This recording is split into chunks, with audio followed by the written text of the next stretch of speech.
बिस्मिल्लाहिर्रहमानिर्रहीम। आज के सेशन 30 अप्रैल 2024 में हम डिस्कस करने जा रहे हैं दो एडिटोरियल्स एज यूजुअल। फर्स्ट है हमारे पास चेरिशिंग एनिमोसिटी, नजमुल साकिब ने लिखा है। ये अपना वन ऑफ इट्स काइंड ये आर्टिकल है कि जिसमें बायास्ड होकर नहीं लिखा गया, बल्कि दोनों अतराफ में जो होने वाली इंडिया और पाकिस्तान के आपस में क्लैश चल रहा है उसको किस तरह से सॉल्व किया जा सकता है उसके बारे में वो अपनी सजेशंस दे रहे हैं। तो ये एक बहुत ही लॉजिकल किस्म का आर्टिकल है जो इमोशन से हट कर लिखा गया है। इंटरेस्टिंग है, डिस्कस करेंगे इसको। दूसरा है स्टीरिंग मॉन्स्टर, मोहम्मद अली बाबा ख्याल ने लिखा है। इसमें वो डिस्कस कर रहे हैं कि Islamic state of Khorasan province जो है एक टेररिस्ट ऑर्गेनाइजेशन, वो किस तरह से दोबारा राइज हो रही है, किस तरह से मुख्तलिफ जगहों पे अटैक्स उसके हो रहे हैं, उसकी हिस्ट्री के बारे में और उसके जो टैक्टिक्स हैं उसके बारे में बात करते हैं। शुरू करते हैं अपनी आयत ऑफ द डे के साथ।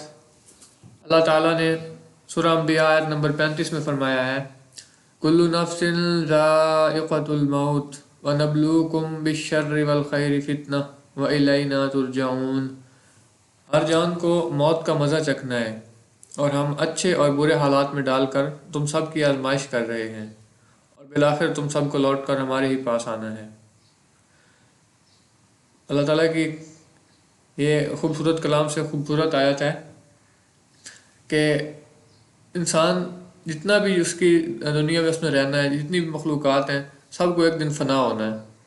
हमारे ऊपर जो भी बुरे या अच्छे हालात गुजर रहे होते हैं वो हमारी सिर्फ आजमाइश होते हैं और हमें उनसे घबराना नहीं चाहिए, बल्कि सब्र करना चाहिए और अल्लाह ताला से बेहतर की उम्मीद रखनी चाहिए। अब कोई चीज़ हमारे ऊपर मुश्किल आती है तो किस तरह हमारे लिए आजमाइश होती है, और अच्छे हालात हमारे लिए किस तरह आजमाइश होते हैं।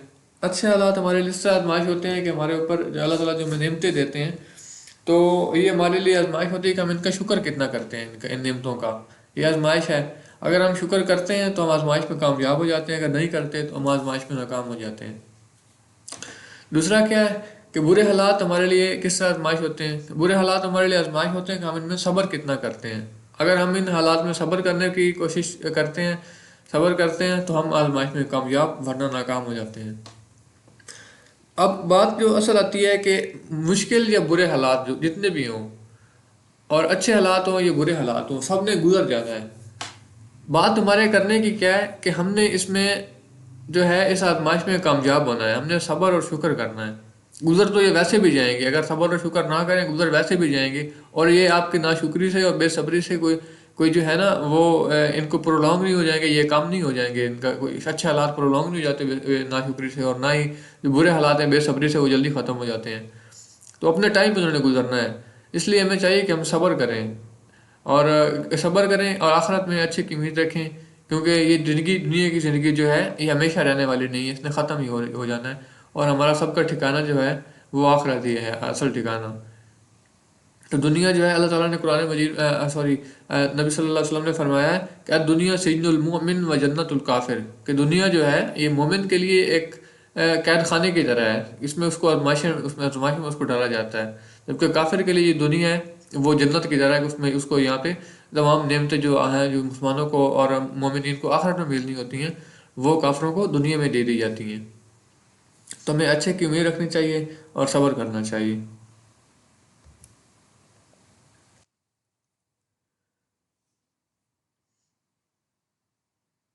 शुरू करते हैं अपने पहले एडिटोरियल के साथ कि चेरिशिंग एनिमोसिटी, नजम साकिब ने लिखा है कि ये इंट्रोडक्शन है इंडिया और पाकिस्तान की उसकी जो दुश्मनी है थ्रू आउट, मतलब कह लें कि हिस्ट्री चली आ रही है 1947 से, और उससे पहले भी देखें तो इंडियन मुस्लिम्स और जो हिंदू थे उनके दरमियान एक इस तरह की एनिमिटी चली आ रही है। अब वो में डिस्कस करते हैं कि इनको किस तरह से ख़त्म किया जा सकता है, इस एनिमोसिटी को किस तरह से ख़त्म किया जा सकता है, हम किस तरह से वो कॉप कर सकते हैं।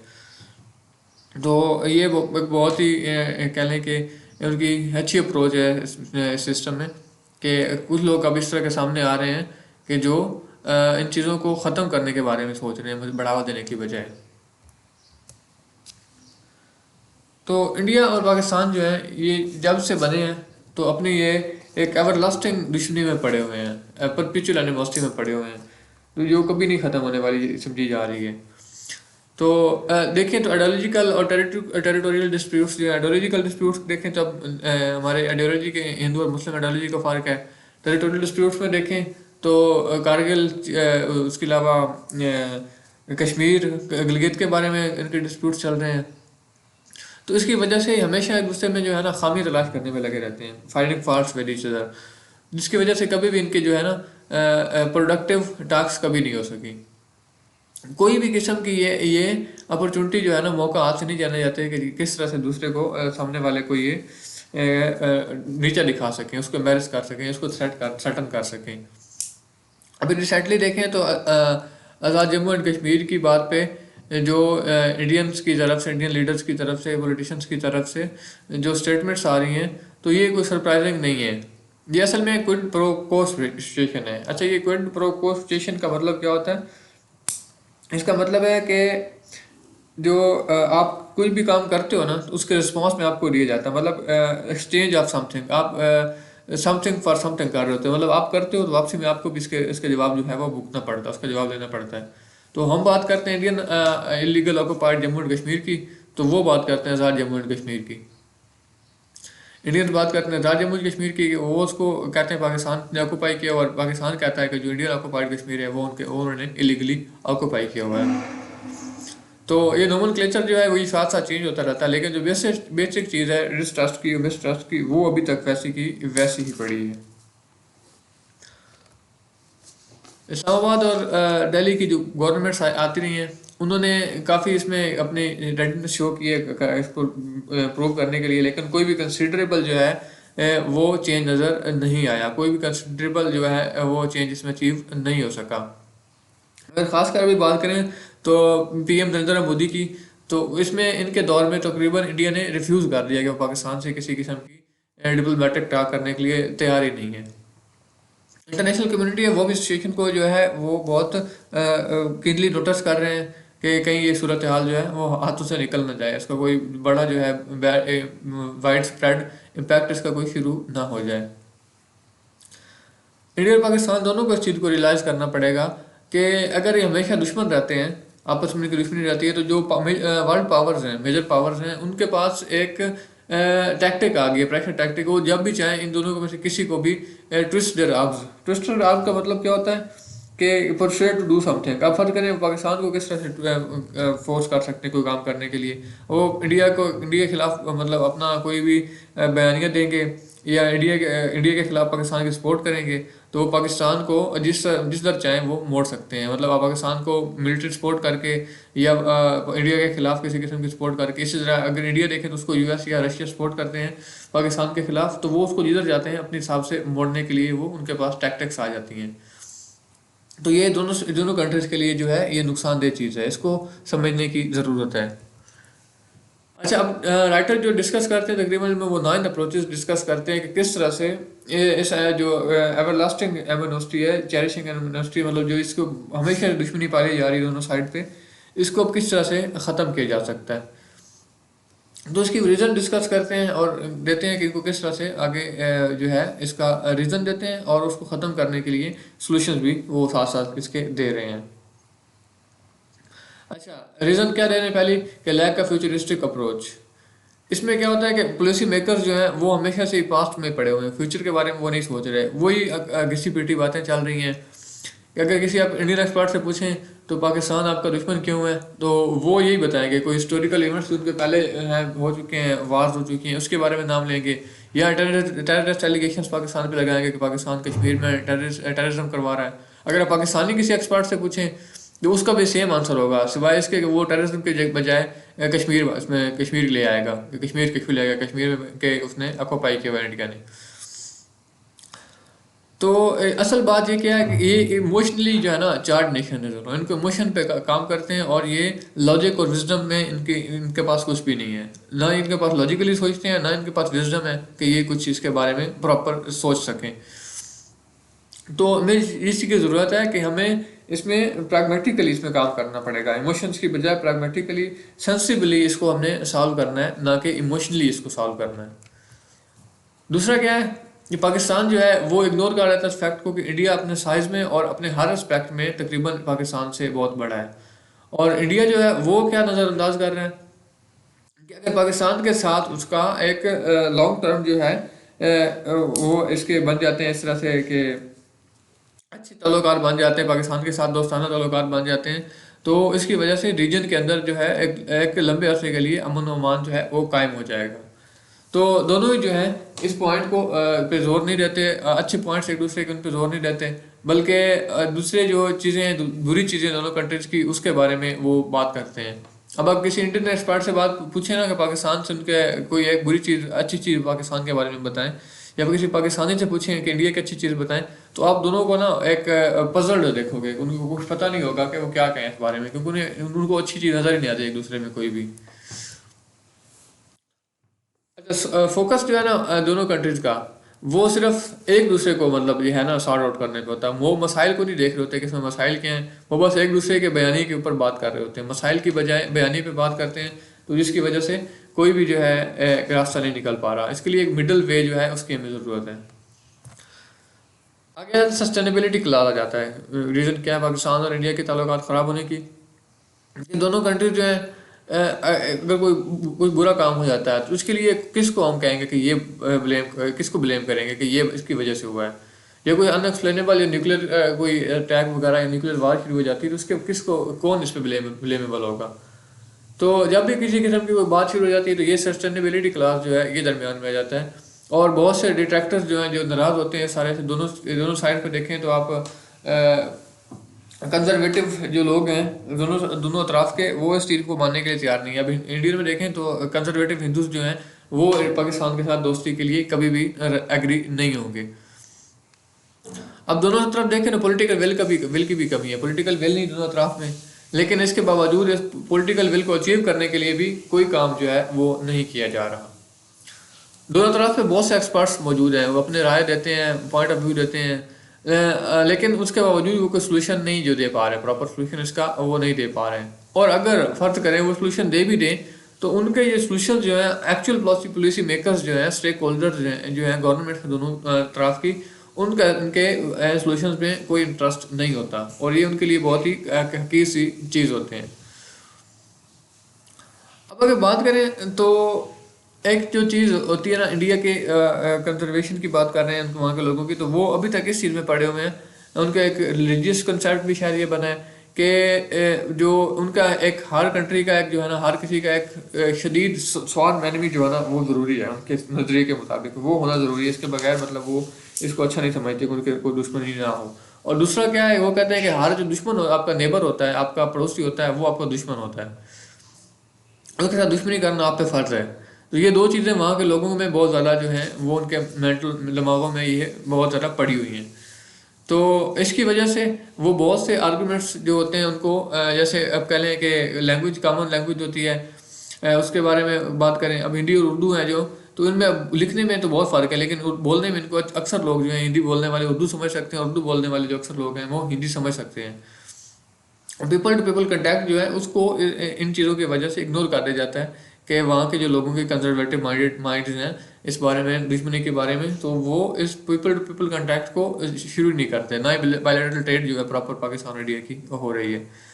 अब अगर देखें तो ट्रेड और दूसरा जो क्या है अपने जो आपके टेरिटोरियल या स्ट्रेटेजिक आपके डिस्प्यूट्स हैं, इन दोनों को सेपरेट होना चाहिए। मिसाल के तौर पर देखें इंडिया और चाइना जो है इनके एक तरफ लव हेट रिलेशन है, एक तरफ तो ये इनके दरमियान में हेट चल रही है अपने लद्दाख को लेके, टेरिटोरियल डिस्प्यूट्स जिनके चल रहे हैं लद्दाख वगैरह की दूसरी टेरिटरीज को लेके, तो इनकी वजह से इन दरमियान में नफरत है काफ़ी, लेकिन ये नफरत इनकी इकोनॉमिक रिलेशंस पे जो है कभी इफेक्ट नहीं करती। तो ये होता है लव हेट रिलेशनशिप, कि आपके एक तरफ के जो आपकी दुश्मनी है वो दूसरी तरफ की आपकी दोस्ती पे ताल्लुक असरअंदाज ना हो। इसी तरह जो हम फ्रांस और जर्मनी की मिसाल भी ले सकते हैं। तो पाकिस्तान जो है इस और इंडिया ये इस तरह की कोई भी स्ट्रैटेजी एक दूसरे के साथ इम्प्लीमेंट करने को तैयार नहीं है कि अगर उनके आपस में डिस्प्यूट्स चल रहे हैं तो तमाम डिस्प्यूट्स को एक साइड पर रखें, उनको अलहदा रखें अपने ट्रेड से, अपने इकोनॉमिक रिलेशन से, और अपनी जो है दुश्मनी इसको एक साइड पर रख के आप कम अज़ कम अपनी इकॉनमी तो इम्प्रूव कर सकते हो ना, अपने लोगों की आप वेलबींग के लिए जो काम कर सकते हो इस मामले में। अच्छा, ये जो दुश्मनी है ये इसकी वजह एक और वजह भी क्या है कि दोनों तरफ की जो कंट्रीज हैं, अब फर्ज करें इंडिया में देखें तो वहाँ के जो पॉलिटिशियंस हैं, अब इलेक्शन वहाँ पे होने वाले हैं, तो वो बढ़ चढ़ के इस चीज़ पर बात कर रहे हैं पाकिस्तान दुश्मनी की, पाकिस्तान के मुखालिफ बयान दे रहे हैं। तो वो क्या क्यों कर रहे हैं? क्योंकि वो अपनी पब्लिक सपोर्ट हासिल करना चाहते हैं, लोगों को इमोशनली ब्लैकमेल करके वो पब्लिक सपोर्ट हासिल करते हैं कि आप इंडिया के पाकिस्तान के खिलाफ भड़काते हैं और कहते हैं कि हम पाकिस्तान से आपको बहुत खतरा है, हम आपको बचा सकते हैं, पाकिस्तान इतना बुरा है, मुसलमान इतने बुरे हैं।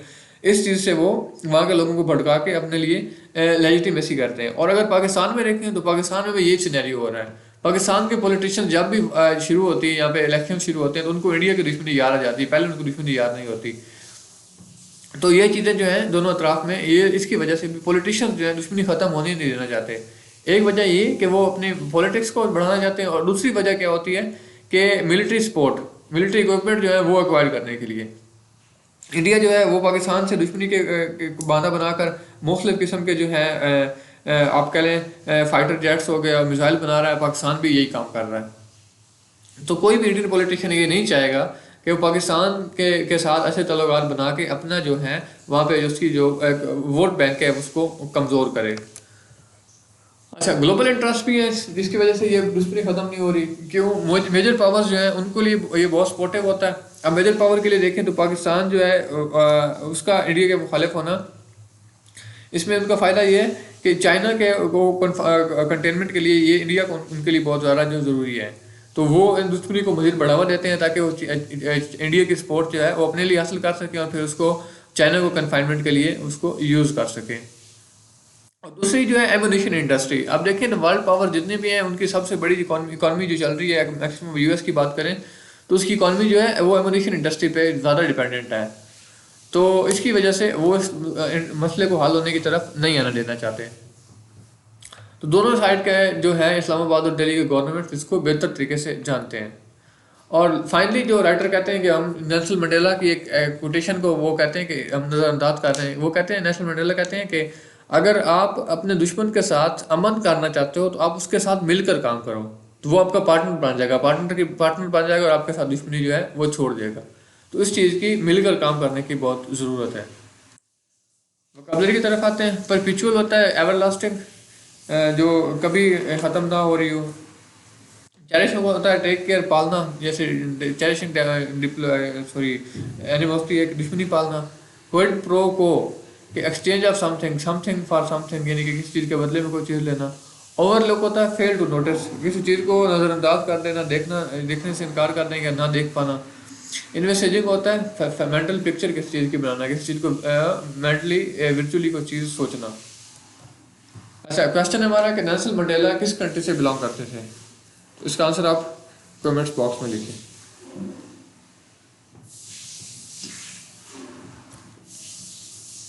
अच्छा, नेक्स्ट है हमारे पास स्टिलिंग मॉन्स्टर, मोहम्मद अली बाबा ख्याल ने लिखा है। तो ये बेसिकली जो है इसमें टॉपिक्स डिस्कस करेंगे कि इस्लामिक स्टेट खुरासान प्रोविंस जो है इस्लामिक टेररिस्ट ऑर्गेनाइजेशन है वो दोबारा से किस तरह से राइज हो रही है।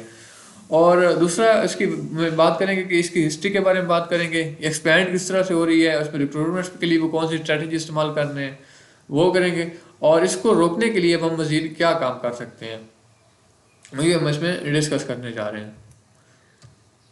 अब देखिए, मॉस्को में जो अटैक्स हुए हैं, मॉस्को कंसर्ट हॉल में एक में, तो वहाँ पे काफ़ी डेथ्स हुई हैं। तो उसके पीछे जो यही स्टेट थी, Islamic State Khorasan province, ISKP हम इसको कहेंगे।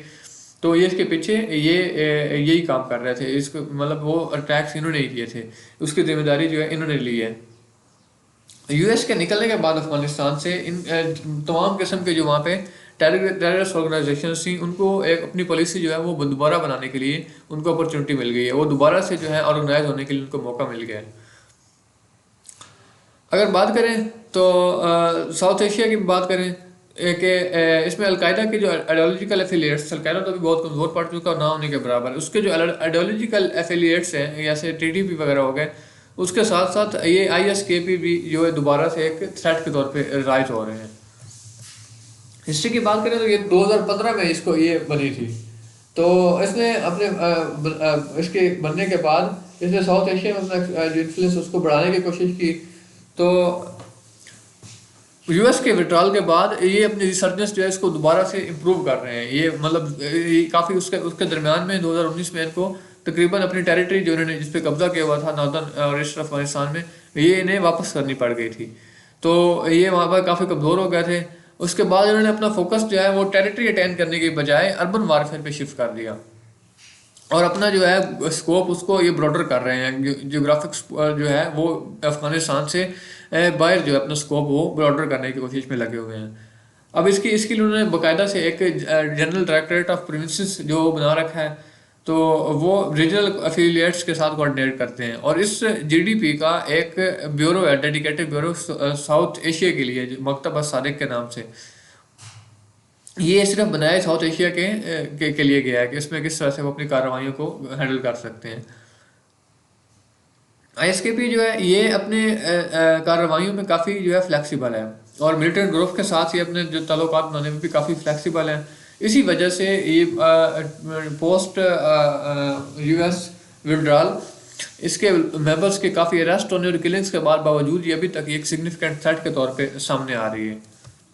देखिए स्ट्रैटेजी क्या है कि दो फेज स्ट्रैटेजी को हम डिवाइड कर सकते हैं। फर्स्ट फेज इनका था 2015 से लेकर 2019 तक। इन्होंने इसमें काम क्या था, टेरिटरी को गेन करना था और अपना कंसोलिडेट कंट्रोल, अपना कंट्रोल उसमें इन्होंने बनाना था। 2019 में इन पे बहुत ज़्यादा प्रेशर आया, तो उन्होंने टेरिटरी इनकी थी उसको इन्होंने छोड़ दिया, अपना टेरिटोरियल कंट्रोल जो था उसको लूज कर दिया इन्होंने।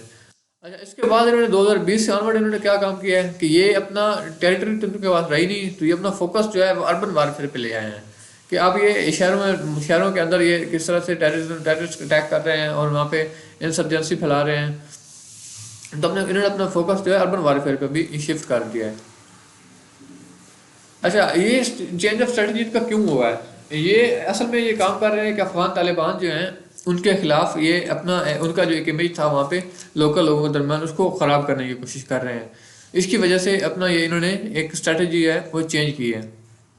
इस स्ट्रेटजी के चेंज होने के फ़ौरन बाद उन्होंने नगर हार में और फ्यूनरल प्रोसेशन पे, जनाजे पे और शिया जो लोकल शिया थे उन पर अटैक्स करके इन्होंने अपनी कार्रवाइयों का आगाज़ फ़ौरन ही कर दिया था।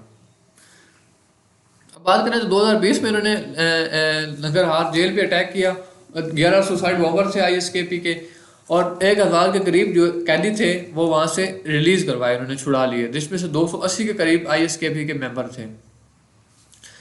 इनकी स्ट्रैटेजी चेंज होने के बारे में बात कर रहे हैं तो 2020 में इन्होंने तकरीबन 83 अटैक्स किए थे अफगानिस्तान में, और ये बढ़कर 2021 में 334 तक पहुंच गए थे।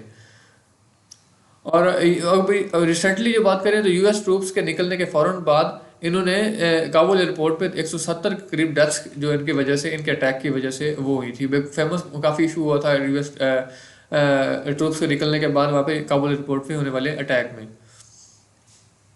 अपना ये अपने एक्सपेंशन जो है उस पर भी काम कर रहे हैं। इंडिया में, बांग्लादेश में, म्यांमार में, श्रीलंका, मालदीव में ये इनको काफ़ी जो है अपने लिए विक्टिम्स नज़र आ रहे हैं जो इनको ये रिक्रूट कर सकते हैं। अब बात करें तो रोहिंग्या जो मुसलमान है पॉपुलेशन, वो म्यांमार से निकलकर वो इमिग्रेशन करके बांग्लादेश में आ गए हैं। तो ये वो मतलब एक कह लें कि बेघर अफराद हैं, उनके पास वो जुल्म से पिसे हुए हैं वहाँ पे ना उनके गवर्नमेंट की, म्यांमार गवर्नमेंट की तरफ से।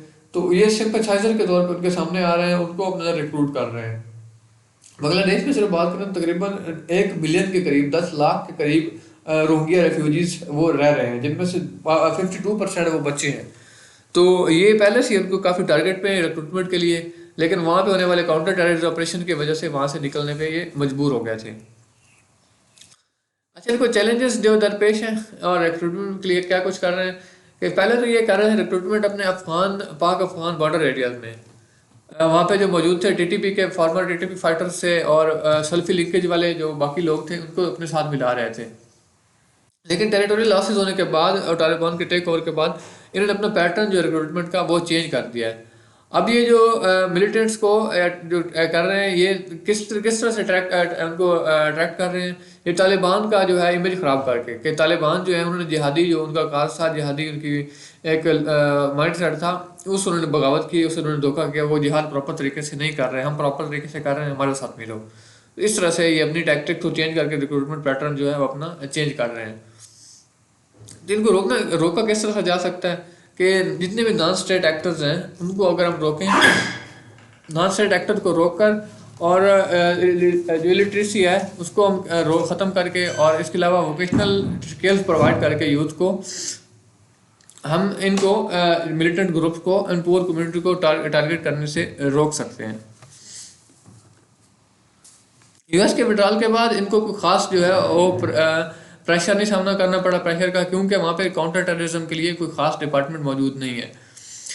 तो ये अभी इसके बावजूद ये अभी तक अपना जो है सक्सेसफुल नहीं हो सके इतने ज़्यादा, इसके बावजूद कि इनके खिलाफ कोई काउंटर टेररिज्म ऑपरेशंस नहीं हो रहे, ये स्टिल साउथ एशिया में कोई ज़्यादा जो है एक्सपैंड नहीं कर पाए। इसकी वजह क्या है कि ये अभी तक अफगानिस्तान तक ही कन्फाइंड है, वहाँ से ये बाहर नहीं निकल सके। और दूसरा, इनके पास जो है फॉरेन फाइटर्स की कमी है कि जो बाहर के कंट्रीज से आकर इनके पास इनके साथ मिलकर वो लड़ाई कर सके, इनके पास वो नहीं है। और तीसरा इनके पास क्या है कि अफगानिस्तान से बाहर वही के अपनी अपनी जो किसी किस्म की हेरिटेज बनाने के काबिल अभी तक नहीं हो सके। कंक्लूड करते हैं कि आईएस के भी वो जो एडवांटेज किस चीज़ से ले रहा है वहाँ पे अफगानिस्तान के अंदर, फर्स्ट ऑफ ऑल कि वो यूएस के वहाँ से निकलने के बाद वहाँ पे काफ़ी वजह से यूएस की वजह से वहाँ पे काफ़ी जो है इनको मुश्किलात थी, लेकिन अभी इनके के लिए वहाँ पे एक सारा कुछ एक ओपन ग्राउंड बन गया है। दूसरा है वीक गवर्नेंस अफगान गवर्नमेंट की, वो गवर्नेंस उनकी इतनी अच्छी जो है वो बेहतर नहीं है, आइसोलेटेड है उनकी गवर्नमेंट, इंटरनेशनली आइसोलेशन है, उनको इकोनॉमिकल क्राइसिस चल रहे हैं उनमें, और काउंटर टेररिज्म ऑपरेटर्स उनके पास कोई नहीं है कि किस तरह से वो किसी भी जो है अफगान तालिबान के पास, अफगान गवर्नमेंट के पास, कि वो किस तरह से ISKP जैसी जो टेररिस्ट ऑर्गेनाइजेशन है उनको कॉप कर सकें। और टेक्नोलॉजी ये टेक्नोलॉजी बहुत ज़्यादा यूज़ कर रहे हैं, और प्रोपोगेंडा टेक्निक्स जैसे हम पीछे बात कर चुके हैं कि अफगान तालिबान के खिलाफ ये प्रोपोगेंडा कर रहे हैं कि वो जो है अपने जिहादी काज से उन्होंने बगावत कर ली है, वो जिहादी काज को प्रॉपर तरीके से पूरा नहीं कर रहे, तो इस वजह से ये उनके साथ प्रोपोगेंडा टेक्निक्स भी इस्तेमाल कर रहे हैं। और अलकायदा के निकलने के बाद जो एक अलकायदा की आइडियोलॉजी वाले लोग हैं उनकी कमी होने के बाद ये जो वैक्यूम बना है उसको ये अपनी आइडियोलॉजी थोप कर ये अपनी आइडियोलॉजी को वहाँ पे इम्प्लीमेंट करके ये कवर करने की कोशिश कर रहे हैं और ये एक्सपेंड होते जा रहे हैं। तो क्वेश्चन हमारा यही रिमेन रहता है कि अब वर्ल्ड पावर जो है मेजर पावर वो इसको रोकेंगे या इसको मजीद थ्रेट को आगे बढ़ने देंगे, क्योंकि वो चाहें तो इसको रोक भी सकते हैं। वोकैबुलरी की तरफ आते हैं, अलूडेड होता है hint at, refraining, stop oneself from doing something, explicit clear को कहते हैं, डिस्कोर्स रिटन या स्पोकन जो कम्युनिकेशन है उसको कहते हैं, और अंडर कटिंग होता है किसी भी चीज़ का लो प्राइस पे मतलब उसको ऑफर करना।